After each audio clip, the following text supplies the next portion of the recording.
ఏంటబ్బా పరదాల మహారాణి కాకినాడ ఆదిత్య కాలేజ్లో పరదాల మహారాణిని పాపం విద్యార్థులు ఇబ్బంది పెట్టారంట.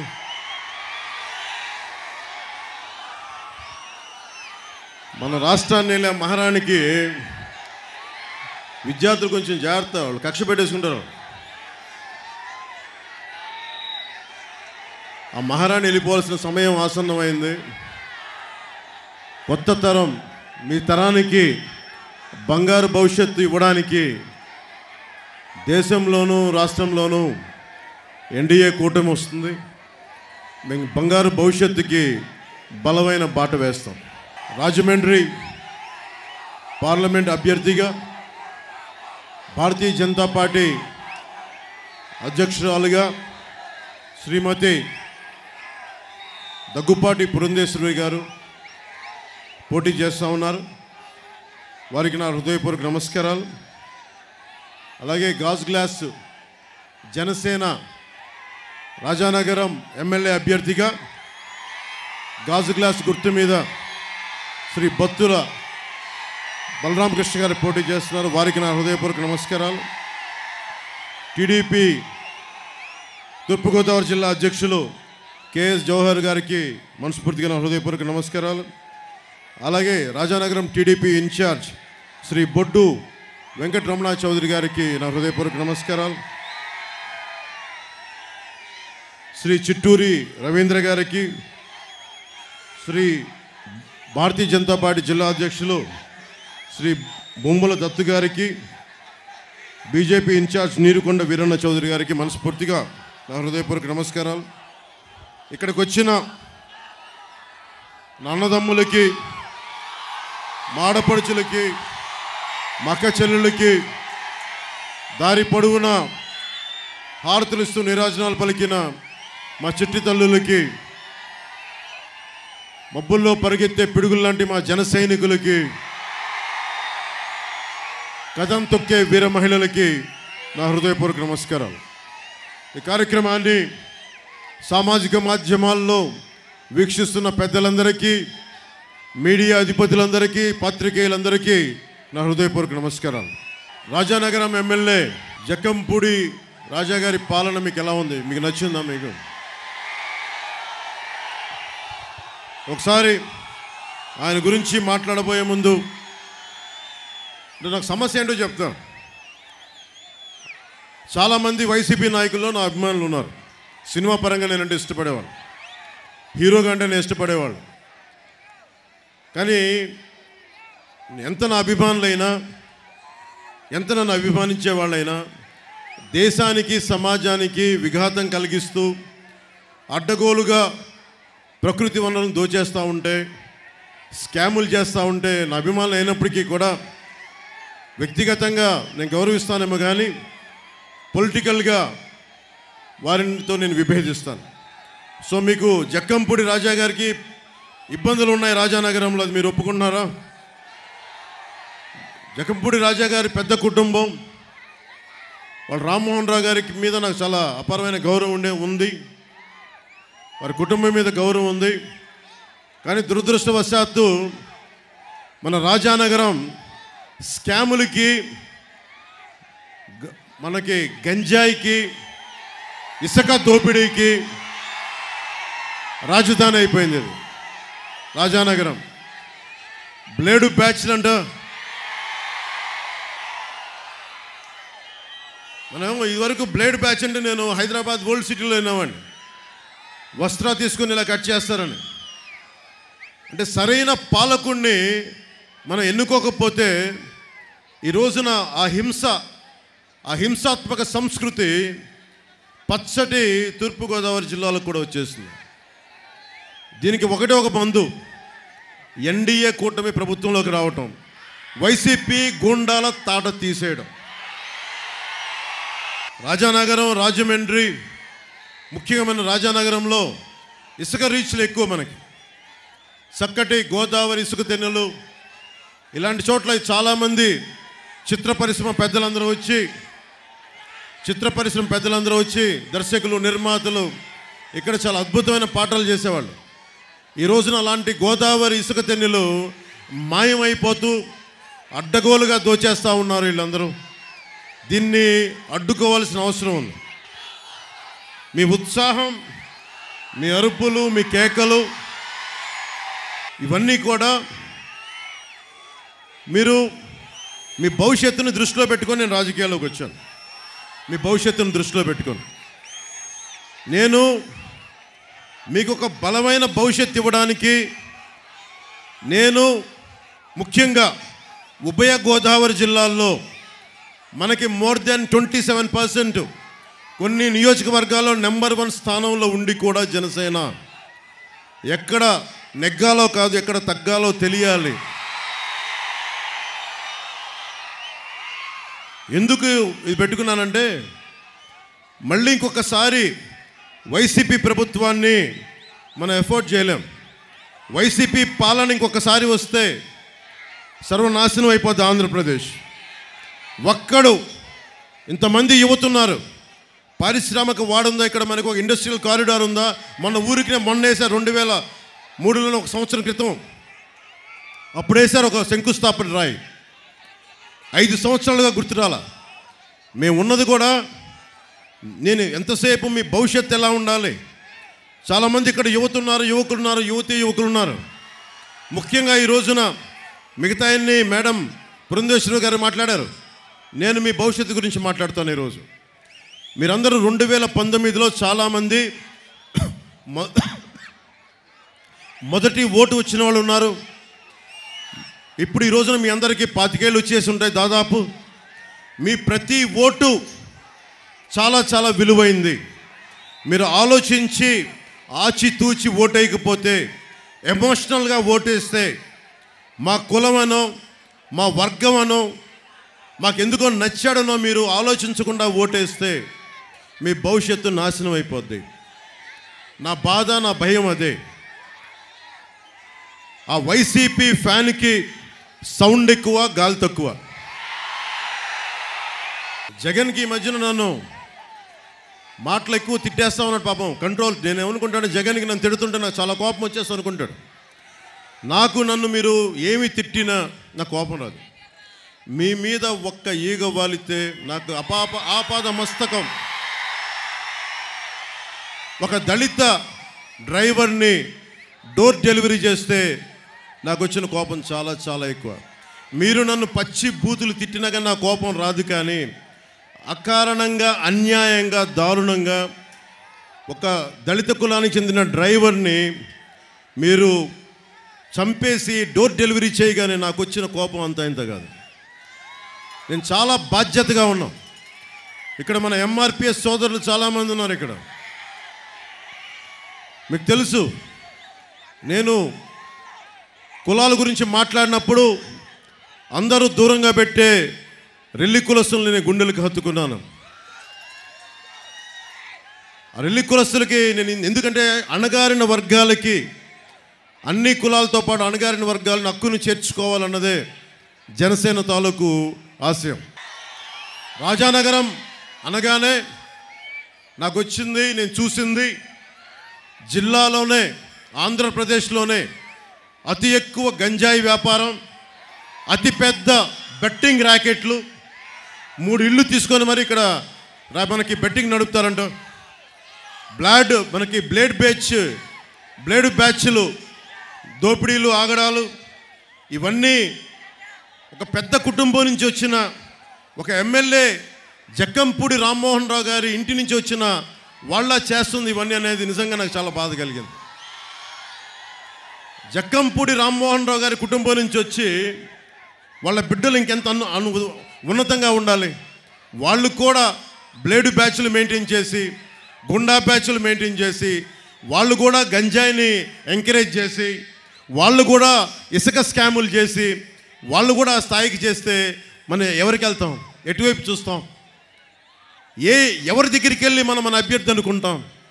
మన నేలలో పుట్టి పెరిగినోడు, మనకు అండగా నిలబడేవాడు, ఈ రోజు నుంచి వచ్చిన కౌలు రైతుల కష్టాలకి నేను అండగా ఉన్నానని చెప్పి నాకు సాయం నిలబడ్డవాడు. మన బలరామకృష్ణుడు అంటే శ్రీకృష్ణుడు అన్నగా విన్నాం. అలాంటి బలరాముడు రాజానగరానికి అండగా ఉన్నాడు. బలరామకృష్ణుడు పెద్దంటి వ్యక్తి కాదు, కింద నుంచి పైకి వచ్చినవాడు, ఒడిదుడుకులు ఎదుర్కొంటున్నవాడు, అండగా నిలబడేవాడు. అందుకనే నా మొట్టమొదటి నేను అనౌన్స్ చేసిన సీటు రాజానగరం అనౌన్స్ చేశాను. వాళ్ళ దందాలు జక్కంపూడి కుటుంబానికే, జక్కంపూడి రామ్మోహన్ రావు గారికే వారు చాలా గౌరవించే వ్యక్తిని వారి జక్కంపూడి కుటుంబానికి. కానీ వారి పిల్లలు అంటే చెడు సావాసం ఎలా ఉంటుందంటే, జగన్ సావాసం చేస్తే జక్కంపూడి గారి పిల్లలు కూడా పాడైపోరనడానికి ఇదే నిదర్శనం. గాదాల్లో 46 ఎకరాలు లేఅవుట్ వేశారు. రాజానగరంలో 30 ఎకరాలు లేఅవుట్ వేశారు. రాజమండ్రి ఎయిర్పోర్ట్ దగ్గర 72 ఎకరాలు లేఅవుట్ వేశారు. వీటికి లేఅవుట్ వేయకూడదని మీరు అనొచ్చు, వేయడం తప్పు కాదు. అదే మీలో ఒకడొచ్చి నేను లేఅవుట్ వేసుకుంటాను నా ఎకరంలో అంటే మీరు ఎమ్మెల్యేకి 15% కమిషన్ ఇవ్వాలి మీరు. మరి వీళ్ళందరూ కూర్చొని వారు వేసిన ఈ 150 పైచిలుకు ఎకరాలకి లేఅవుట్ మీ భవిష్యత్తు నుంచి తీసేశారు. మీ ఇండస్ట్రియల్ ఇన్ఫ్రాస్ట్రక్చర్ పెట్టాల్సిన పెట్టుబడి, మీ విద్యలకి పెట్టాల్సిన పెట్టుబడి, ఇవన్నీ కూర్చొని కరెంటు, రోడ్లు, ఇన్ఫ్రాస్ట్రక్చర్ అంతా వాళ్ళు గవర్నమెంట్ డబ్బు తీసుకుంటే మనం ట్యాక్స్ కట్టిన డబ్బులతో వేసుకున్నారు. చివరికి ఎంత దౌర్భాగ్యం అయిపోయిందంటే, నన్నయ్య యూనివర్సిటీ వీసీ పదవికి కూడా కొన్ని కోట్లు ఇస్తే కానీ పదవి రాలా. అలాగే డెంటల్, ఇంజనీరింగ్ కాలేజీలు, వీటి మీద కూడా అరాచకాలు పెరిగిపోయినాయి. ఎమ్మెల్యే కాకముందు జక్కంపూడి రామ్మోహన్ రావు గారు చాలా సింపుల్ వ్యక్తి, కార్మిక నాయకుడు, ప్రజలకు అండగా ఉండే వ్యక్తి, ప్రజల్ని దోచుకున్న వ్యక్తి కాదు. అలాంటి వ్యక్తి పిల్లలు ఈ రోజున కష్టపడి డబ్బులు సంపాదించుకున్న ఆస్తులు కొనుక్కుంటే పర్లేదు, కానీ ఇసుక భవన నిర్మాణ కార్మికులకి పొట్టగొట్టి ఒక జేపీ వెంచర్స్ ప్రతిమా కంపెనీ అని చెప్పి ఆ కంపెనీకి ఒక్కళ్ళు కలిపి ఇసుక అమ్మేస్తే ఆ ఇసుక నుండి వచ్చిన డబ్బులు స్కాములతోటి ఇలా ఇల్లు కట్టేసుకుంటే ప్రజలు, రాజానగరాన్ని ప్రజలు నలిగిపోతూ ఉన్నారు, ఎమ్మెల్యే బాగుపడుతూ ఉన్నాడు. ఈ దోపిడీ ఆగాలి అంటే బలరామకృష్ణ రావాలి, బలరామకృష్ణ గెలవాలి. ముఖ్యంగా మన కోరుకొండ మండలంలోనే ప్రభుత్వం కోసం, ప్రభుత్వం చేత 600 ఎకరాలు కొనిపించారు. 15 లక్షలు ఎకరం అయితే దాని 45 లక్షల నుంచి 60 లక్షల దాకా విలువ కట్టి ప్రభుత్వం చేత కొనిపి, అది మనం కష్టపడి సంపాదించుకున్న డబ్బు, మనం ట్యాక్సులు కట్టిన డబ్బు. అది స్థలం యజమానులకి 20 లక్షలు ఇచ్చి బ్యాలెన్స్ వీళ్ళు తీసుకున్నారు. ఎందుకు? ఎవ్వరూ ఉండలేని తీర ప్రాంతానికి రక్షణగా ఉండే మడ అడుగు ఆవ భూములను కూడా 40 లక్షలకి అమ్మేశారు. నిజంగా విలువైన ప్లాట్లు ఉన్న చోట వాళ్ళ బినామీల పేర్లు తీసుకున్నారు, వాళ్ళ బినామీల మీద తీసుకున్నారు. ఎక్వైర్ చేసిన 600 ఎకరాల్లో ఇంకా 150 ఎకరాల్లో ఇంకా వీళ్ళు కూర్చొని వ్యవసాయం మొదలు పెడతా ఉన్నారు. ల్యాండ్ ఎక్విజిషన్ యాక్ట్, కేంద్రం నుంచి వచ్చిన నివేదికలో ల్యాండ్ ఎక్విజిషన్ యాక్ట్ అత్యంత దుర్వినియోగం అయిన నియోజకవర్గంగా రాజానగరం ఉంది. దానిని మన నాయకులు బత్తుల బలరామకృష్ణ గారు సరి చేస్తారు. ఇసుక మాఫియా రోజుకి పాలసీ వచ్చాక ఒకటే ట్రాక్ షీట్ మరీ పెట్టుకొని రోజుకి వందలాది లారీలతో ఒక అక్రమ వ్యాపారం, కేవలం ఇసుక వ్యాపారాల మీదే 100 కోట్లు సంపాదించారు. ఈ 100 కోట్లు స్థానిక ఎమ్మెల్యే తీసుకున్నారా, వైఎస్ జగన్ తీసుకున్నాడా, అది వాళ్ళిద్దరి మధ్య ఒప్పందం, అది మనకు తెలియదు. అది మొన్నే తోట త్రిమూర్తులు గారి ఇష్యూ చూసాం. 28 సంవత్సరాల క్రితం దళితులకి శిరోముండనం చేయిస్తే మళ్ళీ అలాంటి సంఘటన ఈ రోజున మళ్ళీ మనకి కొంతకాలం క్రితం రాజానగరంలో జరిగింది. తప్పులు చేస్తే కోర్టులు శిక్ష విధించడం, పోలీస్ స్టేషన్లో కంప్లైంట్లు ఇవ్వడం వేరే, కానీ చట్టాన్ని మనం చేతుల్లోకి తీసుకొని అగౌరవపరచటం, వారి మీద దాడులు చేయటం, ఇది నిజంగా అనైతికం. అందుకని ఇది పోవాలి, ఇలాంటి అరాచకాలు పోవాలంటే బత్తుల బలరామకృష్ణ గారు ఎమ్మెల్యేగా గెలవాలి. ఒక ఇళ్ల పట్టాల మీదే 300 కోట్లు సంపాదించారు ఈ నియోజకవర్గంలో. బ్లేడు బ్యాచ్ల్ని స్కాములు చేసే వాళ్ళని, కర్ణాటక నుంచి వచ్చిన ఒక ఐపీఎస్ ఆఫీసరు అందరిని నియంత్రణ చేస్తే ఆయన్ని ఇబ్బందులు పెట్టి ఆయన ఇక్కడి నుంచి పంపించే వరకు ఊరుకోలేదు. ఎవరైనా సరే నిజాయితీగా ఉన్న ఒక అఫీషియల్ వచ్చి ప్రజలకి అండగా నిలబడదామంటే వాళ్ళని పని చేసుకునే పరిస్థితుల్లో లేదు ఈ రాష్ట్రం.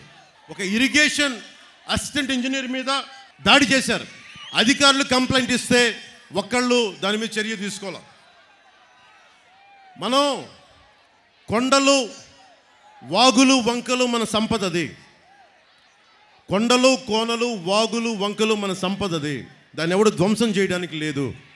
మన రాజానగరంలోనే కేశవరం, కోటి, మునగాల, కాటవరం, కూనవరం, నాగంపల్లి, రాజానగరంలో కొండల్ని అడ్డదిడ్డంగా తవ్వేశారు. కొండల తాలూకు అందాన్ని తీసేశారు. గ్రావెళ్ళు, మట్టి, రాళ్ళు ఇష్టం వచ్చినట్టు అమ్మేసుకున్నారు. నేషనల్ గ్రీన్ ట్రిబ్యునల్ ప్రకృతి సంపదని విధ్వంసం చేస్తే దాన్ని కాపాడే నేషనల్ గ్రీన్ ట్రిబ్యునల్ కూడా 3.3 కోట్లు ఫైన్ వేసినా కానీ దోపిడీ ఆపలేదు. ఇవి ఆగాలి అంటే జనసేన, భారతీయ జనతా పార్టీ, తెలుగుదేశం కూటమి రావాలి. బత్తుల బలరామకృష్ణ రాజానగరానికి ఎమ్మెల్యే కావాలి. రాజమండ్రికి మేడం పురంధేశ్వరి గారు ఎంపీ కావాలి. ఒకప్పుడు వడ్డీ వీరభద్రరావు గారు పోలవరం జరగాలి, పోలవరం కడితే ప్రతి చెరువు నీరు ఊరుద్ది, చెరువులు నిండుతాయి అంటే ఈరోజు చెరువులను కూడా మట్టి తవ్వేయడమో లేదంటే లేఅవుట్లు వేసేయడమో చెరువులను కూడా దోపిడీ చేశారు. ఈ రోజున ప్రతిసారి మనం ఎవరో మాట్లాడతా, నేను కులాలను దాటి ఆలోచించేవాడిని, రెల్లి కులాన్ని ఇంత గుండెల్లో తీసుకున్నవాడిని. సినిమాల్లోకి రాకముందు అన్ని మతాలు సమానం అంట జానీ అని చెప్పి ఒక క్రిస్టియన్ యువకుడు కథ తీసినవాడిని. మత్స్యకార సోదరుల్ని గుండెను చేర్చుకున్నవాడిని. నేను కులాల గురించి మాట్లాడుతున్నప్పుడు అన్ని కులాలు బాగుండాలి, కులాల ఐక్యత కావాలని కోరుకుంటాను. అలాగే మరి నేను మాట్లాడుతున్నప్పుడు నేను ఏ ఎమ్మెల్యే అయినా, ఎంపీ అయినా, ఒక ప్రజాప్రతినిధి ఏ కులానికి సంబంధించిన వాడైనా, ఎంఆర్పిఎస్ కానీ ఎవరైనా సరే రాజ్యాంగానికి కట్టుబడే అంబేద్కర్, బాబాసాహెబ్ అంబేద్కర్ రథసారథిగా ఉండి కొన్ని వందలాది మంది మేధావులు అమ్ము వేలాయుధనని చెప్పి ఒక దళిత మహిళ మనకి దాంట్లో మెంబర్గా ఉన్నారు. అలాంటి మేధావులు అందరూ కూర్చొని అంబేద్కర్ గారి నిర్దేశకత్వంలో ఆయన చైర్మన్గా ఉన్నప్పుడు ఈ చేసిన రాజ్యాంగం మనందరి హక్కుల్ని రక్షించేది. అన్ని కులాలని సమానంగా చూడటం, సామాజికంగా వెనుకబడ్డ కులాలకు ఎక్కువ స్థానం కల్పించడం, వాటికి ఇవన్నీ ఉన్నాయి. అలాగే ప్రతిసారి నేను ఎప్పుడూ అన్ని కులాలు బాగుండాలని కోరుకునేవాడిని. నా స్నేహితులు కానీ, నా సన్నిహితులు కానీ ఎప్పుడు కూడా అన్ని కులాలు, అన్ని మతాలు ఉన్నాయి. సినిమాల్లో కూడా నేను ఎప్పుడు ఒక కులానికి సంబంధించిన పేరు నేను ఎప్పుడు పెట్టుకోలేదు. అంత బలమైన వ్యక్తిత్వం నాకు మనకి సినిమా వరకు వ్యక్తిపరంగా నా జీవితంలో ఎప్పుడు కులాలని దాటే ఉంది నా జీవితం. నా స్నేహితులు కానీ, నా వ్యక్తిగత జీవితంలో కానీ. మతానికి వస్తే నా భార్య ఒక రష్యన్ ఆర్థడాక్స్ క్రిస్టియన్ నా భార్య. మన ఈ మధ్యన వైసీపీ నాయకులు మాట్లాడుతున్న దృష్టికి పట్టుకొచ్చారు. సామాజిక మాధ్యమాల్లో నరేంద్ర మోదీ గారి ఫోటో వేసి, చంద్రబాబు గారి ఫోటో వేసి, నా ఫోటో వేసి ఒకటే చెప్తా ఉన్నారంట, వీళ్ళు వస్తే చర్చిలకు ఇబ్బంది అవుద్ది అని అంటే ఒకటే చెప్తా ఉన్నా. నేను సినిమాలని ఆ రోజున ఏవాసించాను, నేను జానీ అనే సినిమా తీయడానికి. ఓట్లు పడతాయనా? లేదు. సమాజం అందరూ బాగుండాలి. ఎంతసేపు హీరోలు ఒక మతం నుంచే కాదు వేరే మతం నుంచి రావాలని కూడా ఆలోచించాను. అందుకే జానీ అని పెట్టాను దానికి. అలాంటి నేను నా బిడ్డలే, తల్లి ఆర్థడాక్స్ క్రిస్టియన్ అంటే నా బిడ్డలకి చాయిస్ ఇచ్చాను. దేవుణ్ణి మీరు ఏ రూపంలో కొలుచుకుంటారా? జీసస్ క్రైస్ట్గా కొలుచుకుంటే సంతోషం. నేను ఎవరిని, నా బిడ్డల్ని కూడా మీరు ఏ మతంను, ఏ ధర్మాన్ని మీ గుండెల్లో వెలుగొస్తో ఆ ధర్మాన్ని పాటించమని చెప్పి అలాంటి వాడిని. అలాంటి నేను బాబాసాహెబ్ అంబేద్కర్ని గుండెల్లో స్ఫూర్తి నింపుకున్నవాడిని. అలాంటి నేను ప్రధానమంత్రి గారు ఢిల్లీలో ఉండి ఎన్డీఏ కూటమి ఇంత బలంగా ఉండి ఏ రోజన్నా సరే అలాంటి పరిస్థితిని ఆంధ్ర రాష్ట్రంలో తీసుకొస్తావా? నేను అన్న సందర్భం ఒకటి చెప్తాను. ఒక చర్చికి వెళ్ళి జీసస్ క్రైస్ట్ని కొలుస్తూ ఒక చర్చికి వెళ్ళి అక్కడ హిందూ ధర్మాన్ని మీకు ప్రచారం చేయడం తప్ప కదా మీరు చెప్పండి. ఒక మస్జిద్కి వెళ్ళి అన్యమత ప్రచారం తప్ప కదా మీరు చెప్పండి. అలాగే ఒక తిరుమలకి వెళ్ళి అన్యమత ప్రచారం తప్పు, అలాగే మీరు అక్కడ చేయొద్దని అన్నాను తప్ప ఎప్పుడు కూడా నేను క్రిస్టియానిటీని ఖండించలేదు. గుండెల్లో పెట్టుకున్న వాడిని క్రిస్టియానిటీని. దానికి ఉదాహరణే మొన్న పిఠాపురం వెళ్ళగానే 110 సంవత్సరాల బ్యాప్టిస్ట్ చర్చికి వెళ్ళి ఆశీస్సులు తీసుకున్నవాడిని, జీసస్ ఆశీస్సులు తీసుకున్నవాడిని. చాలామందికి మీకు తెలుసో తెలీదో, జగన్ ఎప్పుడు వెళ్ళాడో తెలీదో జెరూసలేం. నన్ను భగవంతుడు సినిమాల్లో 2007లో నన్ను జెరూసలేం పిలిపించుకున్నాడు భగవంతుడు. అక్కడికి వెళ్ళాను. ఆ రోజున జీసస్ క్రైస్ట్ పుట్టిన ప్రాంతం, పుట్టిన ఇల్లు, ఆయన సిలువేస్తే ఆయన నడిపించిన దారి, అదంతా నాకు భగవంతుడు నాకు అనుకరించి అక్కడి దాకా తీసుకెళ్ళాడు. అలాంటి నేను ఏ రోజున కూడా మేము కూర్చోవస్తే క్రిస్టియానిటీకి ఇబ్బంది వస్తుందని చెప్పి జగన్ ప్రచారాన్ని మీరందరూ తిప్పి కొట్టాల్సిన అవసరం ఉంది. ఒకటే చెప్తున్నాను, అన్ని మతాలు బాగుండాలి, అన్ని ధర్మాలు బాగుండాలి, అందరి దేవుళ్ళని గుండెల్లో పెట్టుకున్న నేల ఇది.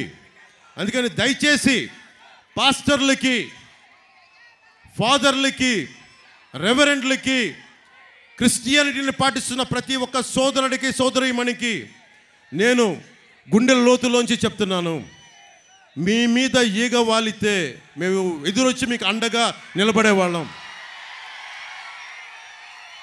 మిగతా మతాలు, మిగతా ధర్మాలు బాగుండాలని కోరుకునేవాళ్ళం. అన్నింటికి మించి బాబాసాహెబ్ అంబేద్కర్ ఇచ్చిన రాజ్యాంగం ఉంది మనకి. ఒక పవన్ కళ్యాణో ఇంకొకళ్ళో ఒక జగనో వచ్చి దీన్ని ఎవరు చేయలేరు. మీకు సర్వ హక్కులు ఉన్నాయి. నాలాంటోడు రేపొద్దున తప్పు చేస్తే మీకు కత్తి ఇస్తాను, తల నరికేయండి నాకు, మీకు తప్పు జరిగితే. ఇందాకే చూశారు కదా, జగన్లాగా ఆ మూట వచ్చి తగిలింది, దాంట్లో ఏం పెట్టారో నాకు తెలియదు. జగన్లాగా దానికి పెద్ద గంత కట్టుకొని డ్రామాలు ఏం చేయను, భరిస్తాను నేను. ఎన్నిసార్లు మనకి వైఎస్ రాజశేఖర రెడ్డి గారి నాయకులు ఎన్నిసార్లు నా మీద రాళ్ళు వేశారు, ఈపులు పగిలిపోయాయి మా అందరికీ. అన్నీ తట్టుకొని వచ్చాం రాజకీయాల్లోకి. ఇలాంటి రౌడీ మూకలకి, ఈ తాటాకు చెప్పులకి అసలు బెదరం. అరే, దశాబ్దంన్నర నుంచి ఒంటరిగా నడుపుతున్నాం పార్టీ, ఒక్కళ్ళమే ఉన్నాం, అన్ని ఒడిదుడుకుల్ని తట్టుకొని నిలబడి ఉన్నాం. దేనికోసం అంటే మీ భవిష్యత్తు కోసం, ఆడబిడ్డల రక్షణ కోసం. 30,000 మంది ఆడపిల్లలు అదృశ్యమైతే ఆ మహారాణి పరదాల్లో తిరుగుతూ ఉంటుంది. ఆ మహారాణి నా మీద ఎక్కి ఏడుస్తూ ఉంటాడు ఆ మనిషి. ఏదైనా మాట్లాడితే కడప కోర్టుకి వెళ్ళి మరి బాబాయ్ గారి గురించి మాట్లాడద్దు అంటారు. సరే, నేను వైఎస్ వివేకానంద రెడ్డి గురించి మాట్లాడను, మరి హత్య గురించి మాట్లాడను, కత్తిపొట్ల గురించి మాట్లాడను అని సభాముఖంగా నేను తెలియజేసుకుంటున్నాను. జక్కంపూడి రాజా గారు కాపు కార్పొరేషన్కి ఆయన చైర్మన్. కాపు కార్పొరేషన్ చైర్మన్గా ఉన్నప్పుడు అందరూ కూర్చొని నన్ను కాపుల చేత తిట్టిస్తారు. మిగతా కులాల చేత తిట్టించలేకపోయారు నన్ను, ఒక కాపుల చేత ఎందుకు తిట్టిస్తారు నన్ను? నేను అన్ని కులాలని గుండెల్లో పెట్టుకునేవాడిని. అంటే మీరు నా అభిమానుల్లో పాయికరావుపేటలో పోరాట యాత్ర అప్పుడు నా కోసం తోరణాలు కడతా 2 బిడ్డలు చనిపోయి వాళ్ళ ఇళ్ళకి వెళ్తే ఒక రూమ్ ఇల్లు లోపలికి పోతే నేను అడిగాను, నా అభిమానులు చనిపోయారని చెప్పి తలా నేను కొన్ని లక్షలు డబ్బులు ఇచ్చాను. బాధ కలిగింది. చూస్తే ఒకళ్ళు శెట్టిబలిజ కులానికి చెందిన అభిమాని, ఇంకొకళ్ళు రజక కులానికి చెందిన అభిమాని. అలాంటి నేను కులాలను దాటే మాట్లాడతాను. కాపు కులం కార్పొరేషన్ గురించి కూడా మాట్లాడుతున్నానంటే ఈ రోజున అన్ని కులాలతో పాటు కాపులకి అన్యాయం జరిగితే కాపుల గురించి ఖచ్చితంగా మాట్లాడతాం.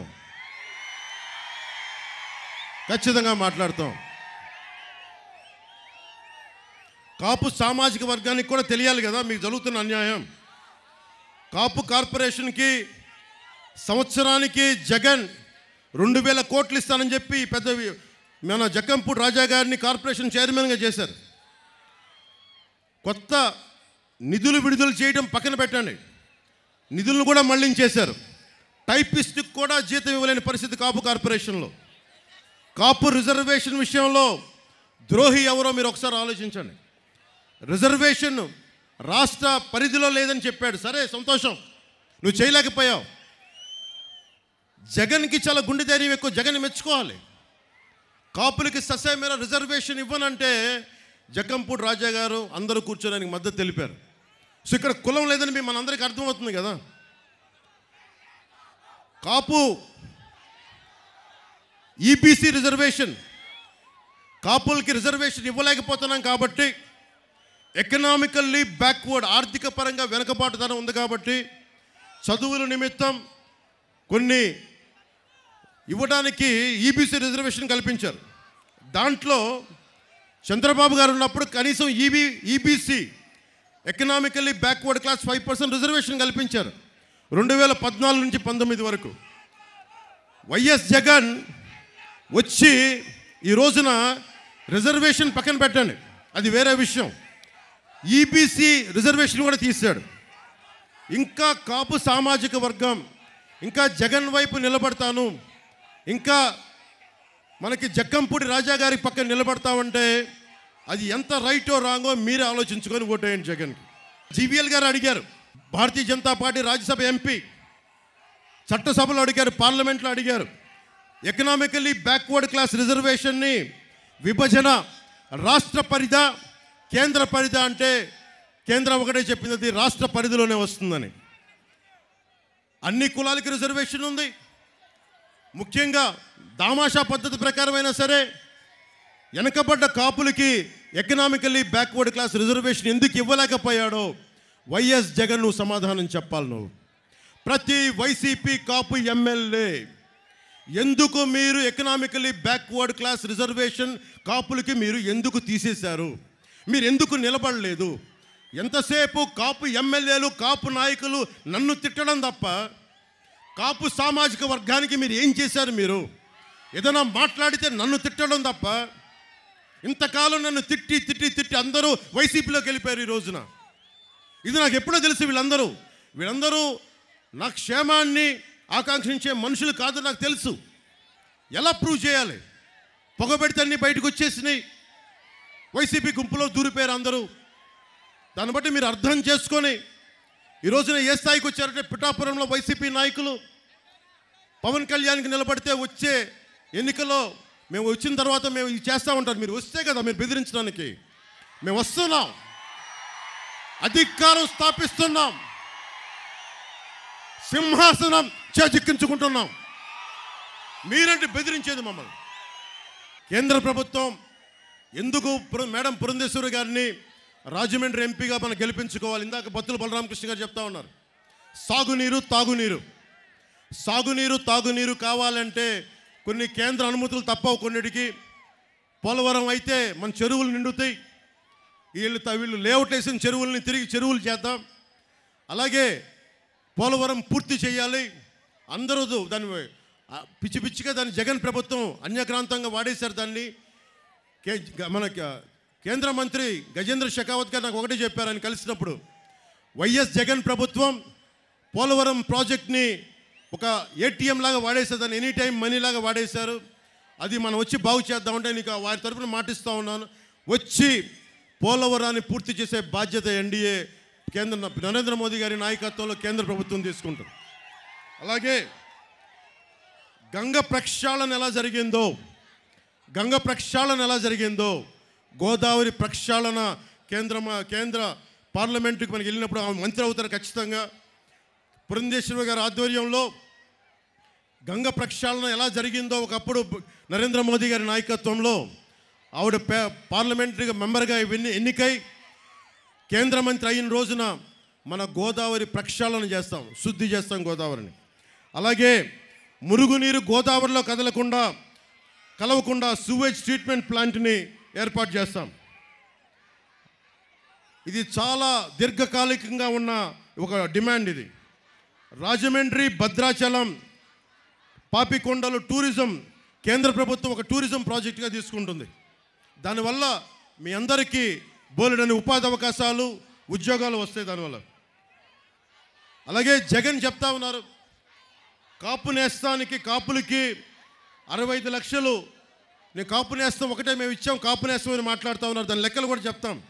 65 లక్షల మంది ఎలిజిబిలిటీ అయితే కేవలం 2,35,000 మందికే ఇచ్చి 62,65,000 మంది కాపు నేస్తానికి ఉన్న అర్హత ఉన్న వారందరినీ అన్యాయం చేశాడు. వాళ్ళు రాష్ట్ర వ్యాప్తంగా ఇచ్చిన వాళ్ళకంటే రాజమండ్రి పార్లమెంటు పరిధిలో అర్హులు ఎక్కువ మంది ఉన్నారు. పథకం మొత్తానికి 354 కోట్లు ఇచ్చిందేమో 354 కోట్లు, యాడ్లు ఇచ్చిందేమో 200 కోట్లు యాడ్. అదేదో ఇచ్చి కొంతమంది లబ్ధిదారులకి నిజంగా డబ్బు వచ్చేది. వాళ్ళు ఆ వాలంటీర్లు 65 లక్షల మహిళల ఇంటికి వెళ్ళి డాక్యుమెంట్లు తీసుకొని వాళ్ళని ఆశలు రేపి కాపు నేస్తం వస్తే చెప్పి గాలికి వదిలేశారు. ఇట్లాగే ప్రతి కులానికి, రజకులకి ఇలాగే అన్యాయం జరిగింది, నాయి బ్రాహ్మణులకి ఇలాగే అన్యాయం జరిగింది. అన్ని కులాలకి 23, 24 మనకి పథకాలు, ఎస్సీ కులాల విద్యార్థులకు సంబంధించిన పథకాలు తీసేశారు. అంబేద్కర్ విద్యా పథకం తీసేశారు. దానికి జగనన్న విదేశీ విద్యా పథకం అని చెప్పి దానికి కూడా డబ్బులు ఇవ్వలేదు. ఇవన్నీ మారాల్సిన అవసరం ఉంది. దాదాపు 34% ఉండే బీసీ రిజర్వేషన్లు లోకల్ బాడీ ఎన్నికల్లో 24% చేస్తే 8 వేల మంది బీసీ నాయకత్వం కోల్పోయారు. ఈ రోజున జగన్ మహారాణికి చెప్పండి. నేను చాలామంది అంటూ ఉన్నాను, నిన్న మాట్లాడుతూ ఉంటే సార్ మీ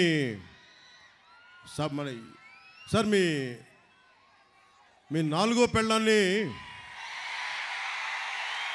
కాకినాడలో అవమానం జరిగింది సార్, మీ 4వ పెళ్ళాన్ని. కానీ నాకు అర్థం కాల, నేను ఎప్పుడు అన్నీ మర్చిపోయా. ఏంటి అంటే చెప్తాను నేను. సో జగన్, నువ్వు నా వ్యక్తిగత జీవితం గురించి అన్నప్పుడల్లా నేను చాలా నియంత్రణతో ఉంటాను జగన్, గుర్తుపెట్టుకో. అలాగే వైసీపీ లీడర్లు కూడా చెప్తా ఉన్నా, నేను చాలా తెగించి మొండి మనిషిని. జగన్, నువ్వు పెళ్ళాం అన్నావు, నా వ్యక్తిగత జీవితం గురించి మాట్లాడినప్పుడల్లా నువ్వు నా 4వ పెళ్ళామని మాట్లాడి అందరూ మాట్లాడతారు, గుర్తుపెట్టుకో.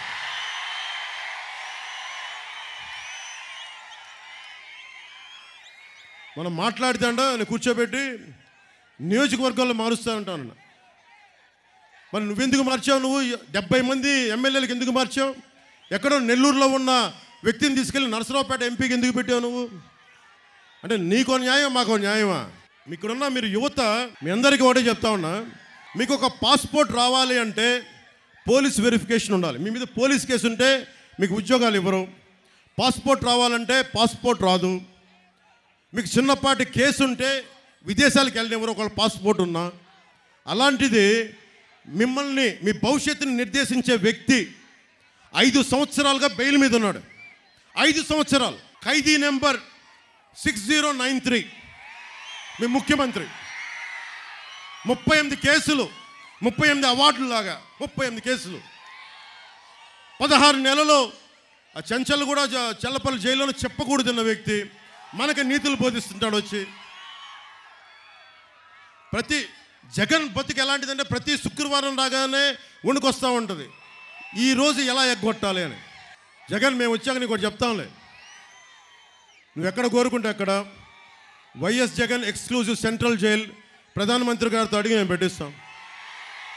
ప్రధానమంత్రి గారు ఒకటే చెప్పారు మొన్న, బర్మార్ జిల్లా రాజస్థాన్లో ఒకటే మాట అన్నారు, కరప్ట్ చేసినోడు ఎవడైనా సరే జైలుకు పంపించడం ఖాయం అని. మొన్న అదే ట్వీట్ చేశారు, మీరు కరప్షన్ చేశారు జగన్, వైసీపీ నాయకులు. మోడీకి గ్యారంటీ అని చెప్పారు మోడీ గారు. మోడీ గ్యారంటీ. తప్పులు చేశారు మీరు, అరాచకాలు చేశారు, అవినీతి చేశారు. మిమ్మల్ని మోడీ గ్యారంటీతో జైలుకి పంపించడం ఖాయం మిమ్మల్ని. బాగున్నా. ముఖ్యంగా నా పచ్చబొట్లు పెట్టుకున్న అభిమానులకి మీ అందరికీ ప్రతిసారి రాజమండ్రి వచ్చినప్పుడల్లా, తూర్పుగోదావరి జిల్లా వచ్చినప్పుడల్లా గుండెల్లో నా పచ్చబొట్టు పెట్టుకొని నాకు నిజంగా అంత అర్హత లేదనుకుంటాను. సో మనస్ఫూర్తిగా మీ అందరికీ ఇంకో ధన్యవాదాలు. ఒకటే చెప్తా ఉన్నా అందరి అభిమానులందరికీ, ఇక్కడ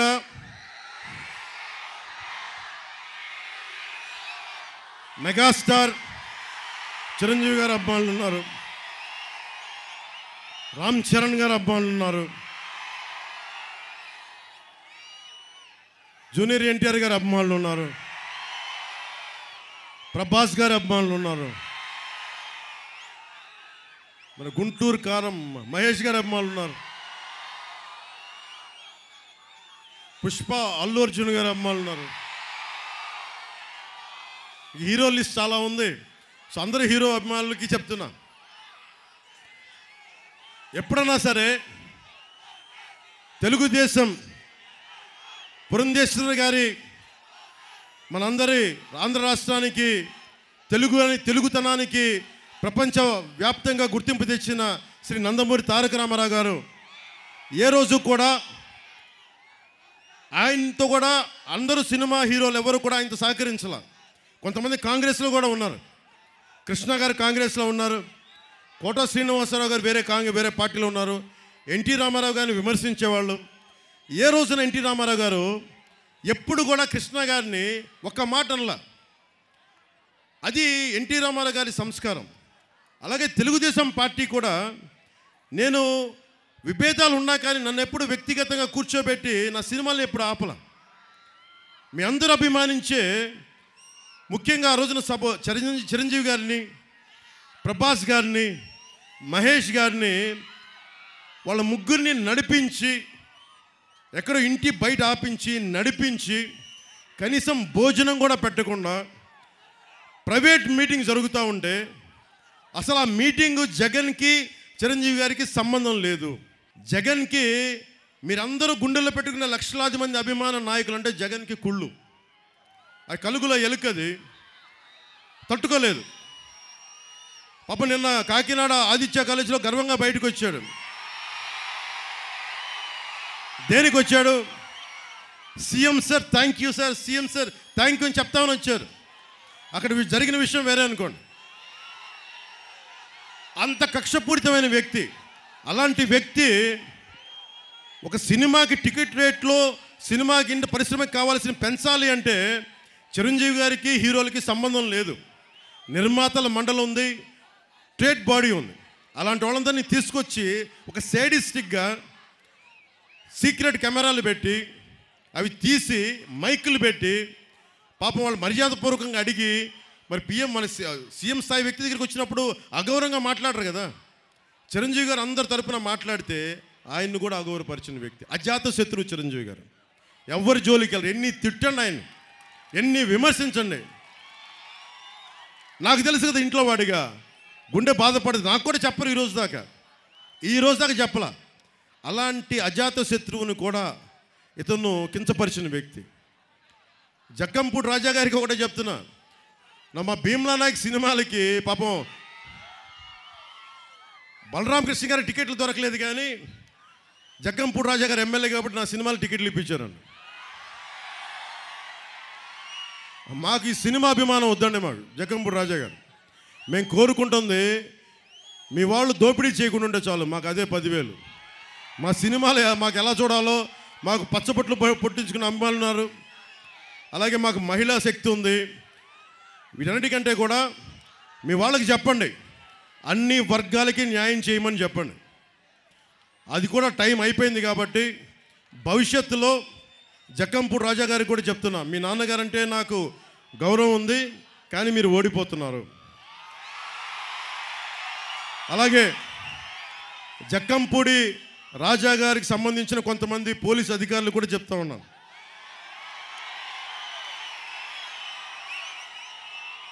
నాకు పోలీస్ శాఖ అంటే చాలా గౌరవం. నాకు జక్కంపూడి రాజా గారికి అండగా ఉండి జన సైనికుల్ని, తెలుగుదేశం కార్యకర్తల్ని, నాయకుల్ని, భారతీయ జనతా పార్టీ కార్యకర్తల్ని ఏడిపిస్తున్న పోలీస్ అధికారులకి నేను విన్నవించుకుంటా ఉన్నా, దయచేసి మీరు ఇలాంటి ఇబ్బందులు పాలు చేయకండి.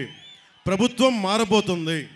అది మీరు అర్థం చేసుకొని ఎలక్షన్లు పారదర్శకంగా జరిగేలాగా నేను కోరుకుంటా ఉన్నాం. ప్రభుత్వం మారిన వెంటనే మీ తీరు మార్చుకోలేకపోతే నేను చాలా అరుదుగా మాట్లాడతాను, ఇట్లా ప్రత్యేకించి మాట్లాడుతూ ఉన్నాను. బలరామకృష్ణ గారిని టార్గెట్ చేసే పోలీసు అధికారులందరికీ చెప్తాను, దయచేసి నా విన్నపం, ఆయన్ని, ఆయన అనుచర వర్గాన్ని, జన సైనికుల్ని టార్గెట్ చేయడం ఆపేసేయండి. ఎన్నికల్ని పారదర్శకంగా ఉండేలా చేయండి. మేము వచ్చిన రోజున మీరు పారదర్శకంగా లేకపోతే ఇది నేను ప్రత్యేకమైన చర్యలు తీసుకుంటాను. దీని మీద గుర్తుపెట్టుకోండి. మన చంద్రబాబు గారితో మాట్లాడుతూ ఒకటే చెప్తా ఉన్నాం,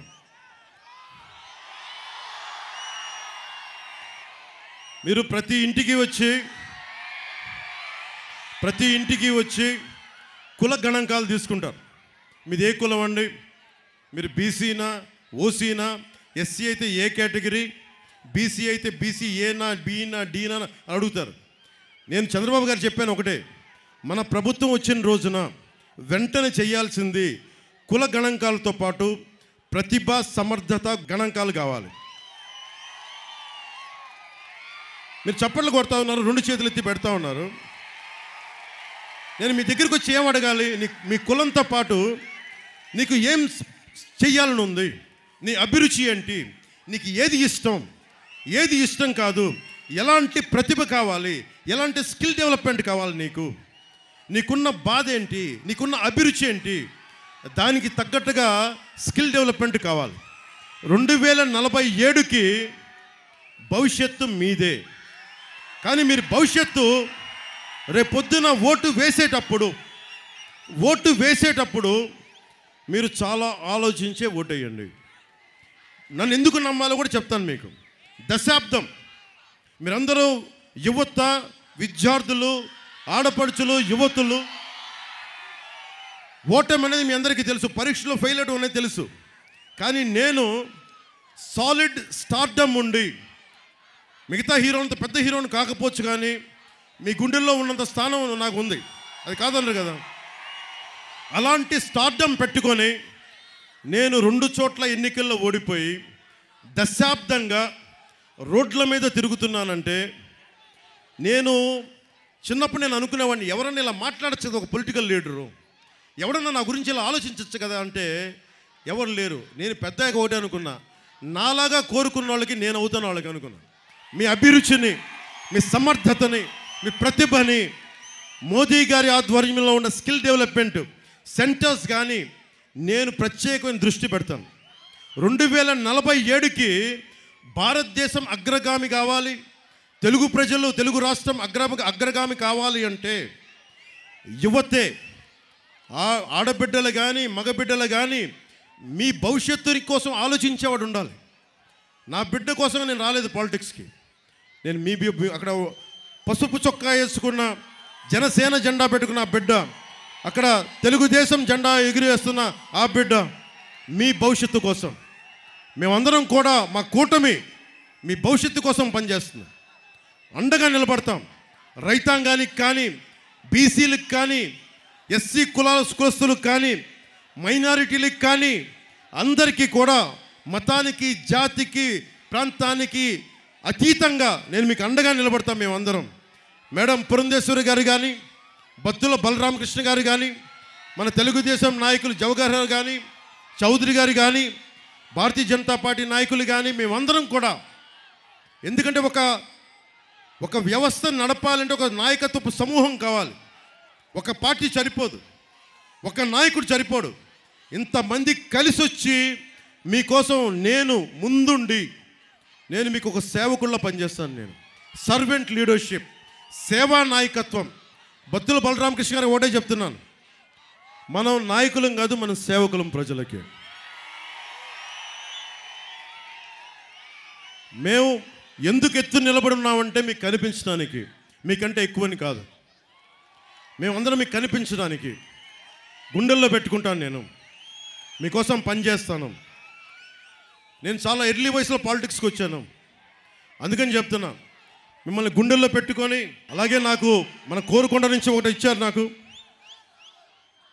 కోరుకొండలో భూములు, ఇండ్ల స్థలాలు రిజిస్ట్రేషన్ లేవని చెప్తా ఉన్నారు నా దగ్గరికి.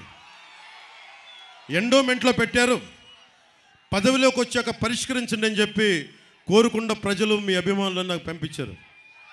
రాగానే ఎండోమెంట్స్ నుంచి దాన్ని ఫ్రీ చేసి మీ స్థలాలు మీకు ఇప్పించేస్తాం, మనస్ఫూర్తిగా చెప్తాం. అయితే జగన్ లాగా 2 వారాల్లో చేస్తాం, 3 వారాల్లో చేస్తామని చెప్పాం. నేను సమస్యకి పరిష్కారం వచ్చే వరకు వైసీపీ వ్యతిరేక ఓటుని చీలనివ్వనని ఇప్పటం 2021 మార్చి 14 చెప్తే, దానికి మొన్న 2 నెలల క్రితం 3 నెలల క్రితం అంత సమయం పట్టింది. సో నేను ఒక మాట చెప్పానంటే మీకు చేస్తాను, మీకు అండగా నిలబడతాం.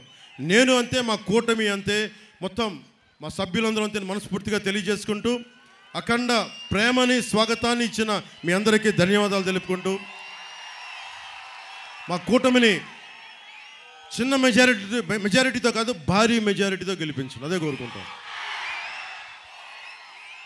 తెలుగుదేశం పార్టీకి జయము కలగాలని, భారతీయ జనతా పార్టీకి జయము కలగాలని, జనసేన పార్టీకి జయము కలగాలని, మన రాజానగరం ప్రజలందరికీ, తూర్పుగోదావరి జిల్లా ప్రజలందరికీ, ఆంధ్ర రాష్ట్ర తెలుగు ప్రజలందరికీ జయము కలగాలని, దిగ్విజయము కలగాలని మనస్ఫూర్తిగా కోరుకుంటూ, రానున్నది మన ప్రభుత్వం, బద్దలు కొడతాం వైసీపీ ప్రభుత్వాన్ని మనస్ఫూర్తిగా తెలియజేసుకుంటూ, జై జనసేన, జై హింద్.